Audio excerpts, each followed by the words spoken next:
When you resumed office, yes, that was in 2019. 2020 January, yes. 2020 January, the agenda was just to ensure that universal health coverage is attained by 2022. Yes. But then COVID-19 just happened. Yes.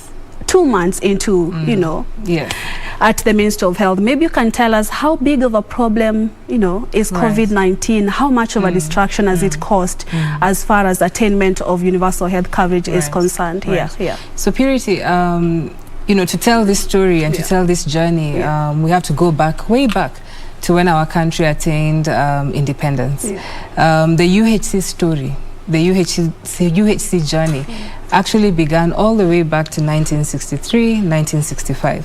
And I remember, when we were working on this program, when we were engaging with different teams to try and set up a structure of how this can be delivered, we always made reference to the paper by our forefathers. There's actually a Pan-African paper that was done that said that, the Kenyan government aims to eliminate disease, illiteracy, lack of knowledge, amongst other things. And so you can see governments from inception of this country, particularly at independence, have always been trying to make investments towards UHC. And when we were putting in place all the different platforms that would move this program ahead, we did a lot of research. We tried to build a lot of evidence by looking at different countries, how have they progressed in their journeys. We actually even had some of these countries come in and talk to us and try and work with us, collaborate with us in terms of painting the UHC agenda and making it come into life. And I can tell you, Purity, for one, the pure basics of the UHC agenda, the pure fundamental elements of what His Excellency the President Uhuru Kenyatta wanted to achieve is to essentially ensure that healthcare is affordable for Kenyans.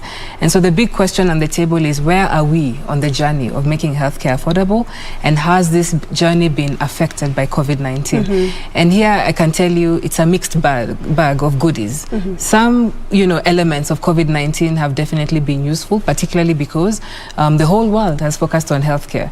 Everyone has been talking about healthcare for the past 2 years. I think more than ever, people appreciate the role that health plays in their lives. I think more than ever, governments now appreciate investments towards the health sector. And Kenya has not been left behind. The COVID-19 pandemic has seen more allocation of resources internally, at least within the Ministry of Health, within the health sector. However, of course, these resources have been primarily towards putting in place infrastructure to deal with the pandemic.